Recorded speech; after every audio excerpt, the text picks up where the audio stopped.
ठीक है। और ये ईडी ने सुप्रीम कोर्ट को कहा है कि साहब आपकी बेल, आपको कोई लीगल राइट नहीं है, ठीक है ना।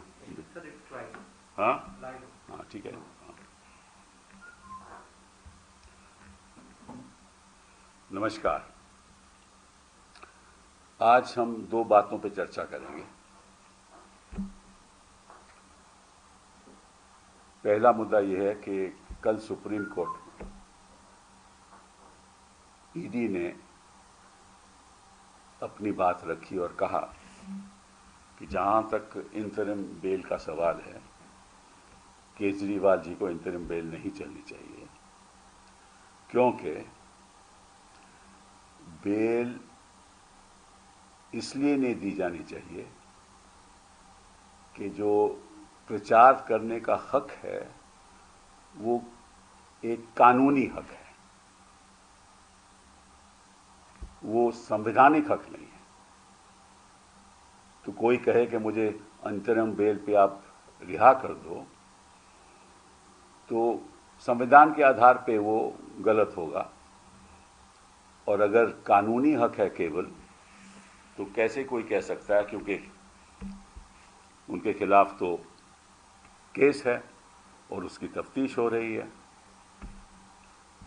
और ये बात भी सही है कि जो चुनाव में प्रचार करने का हक है वो कानूनी हक है। लेकिन ये भी प्रावधान है कानून में कि अगर किसी को सजा हो जाए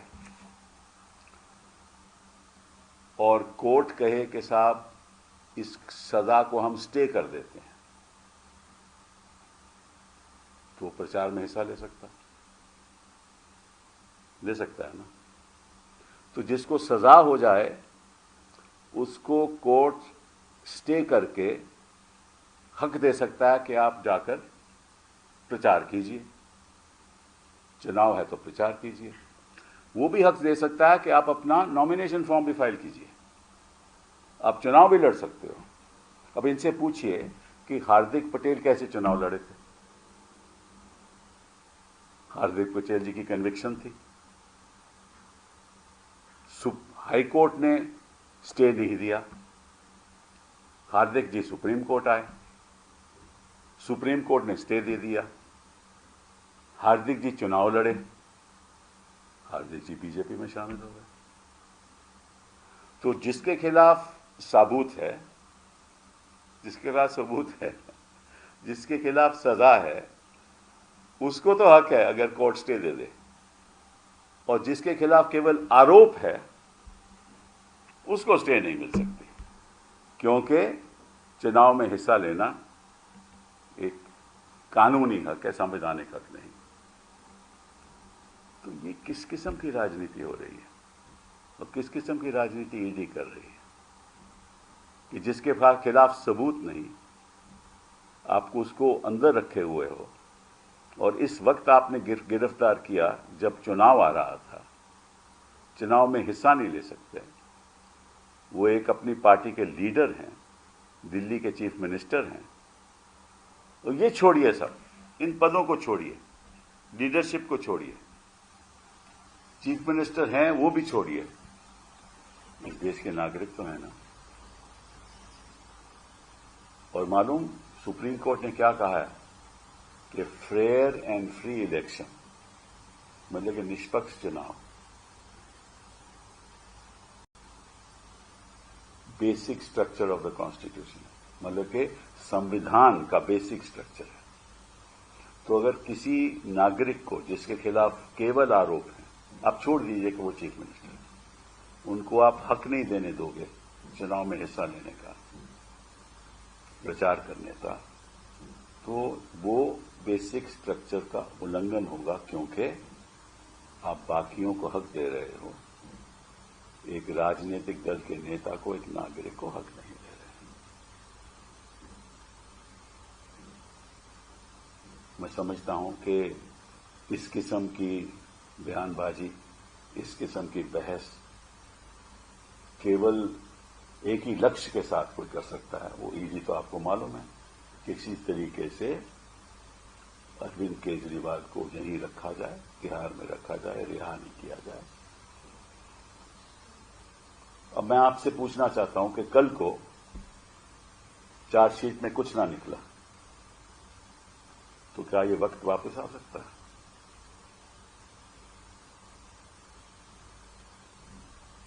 नहीं आ सकता ना।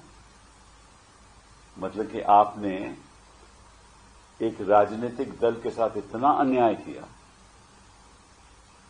एक सरकार के साथ इतना अन्याय किया कि उसके चीफ मिनिस्टर को आपने तिहाड़ में रखा, कोई सबूत नहीं आज तक, कोई मनी ट्रेल नहीं, और ऐसे बयानों के साथ जो अप्रूवर बने, जो खुद अक्यूज्ड हैं, जो खुद आरोपी हैं, उनको आपने अप्रूवर बना दिया।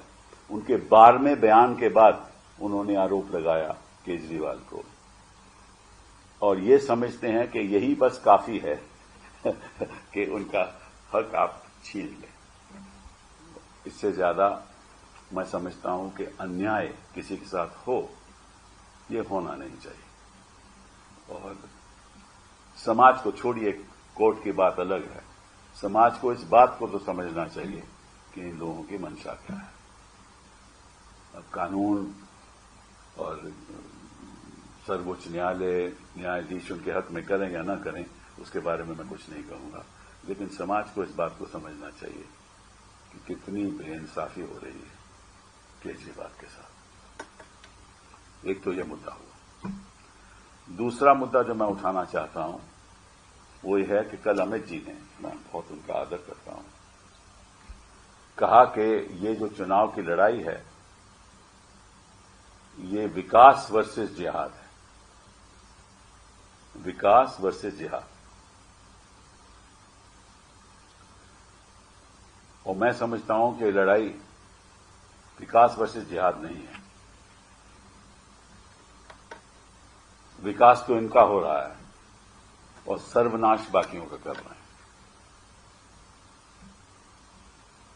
इनका विकास तो हो गया, ये तो सत्ता में बैठे हुए हैं, इनको इलेक्टोरल बॉन्ड से पैसा भी मिल गया। इनका मकसद है कि सबका सर्वनाश करो, विकास नहीं सर्वनाश। कैसे सर्वनाश करो?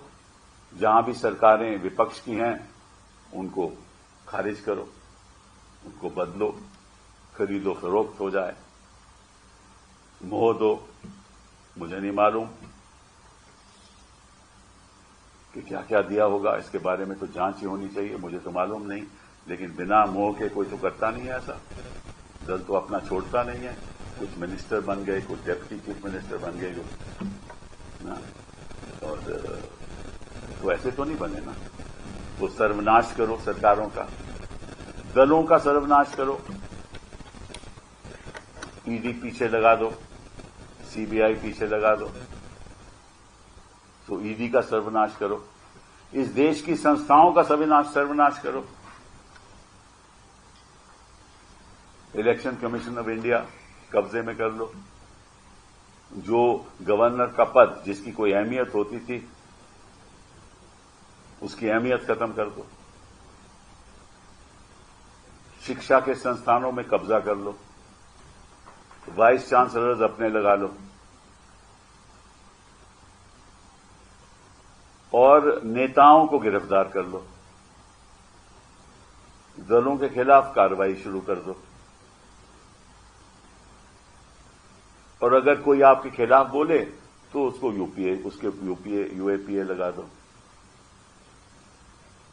पहले तो सेडिशन लगा सकते थे, अब तो नहीं लगा सकते, पहले सेडिशन भी लगाते थे। और ऐसे ऐसे लोगों को चुनाव लड़ाओ जो शोषण करते हैं। महिलाओं की बात करो, महिला शक्ति की बात करो, नारी शक्ति की बात करो, लेकिन जब शोषण हो तो चुप रहो, किसी को बोलने का हक ना दो, और पैसों से सबको बटोर लो, अपनी संस्थाएं बना लो।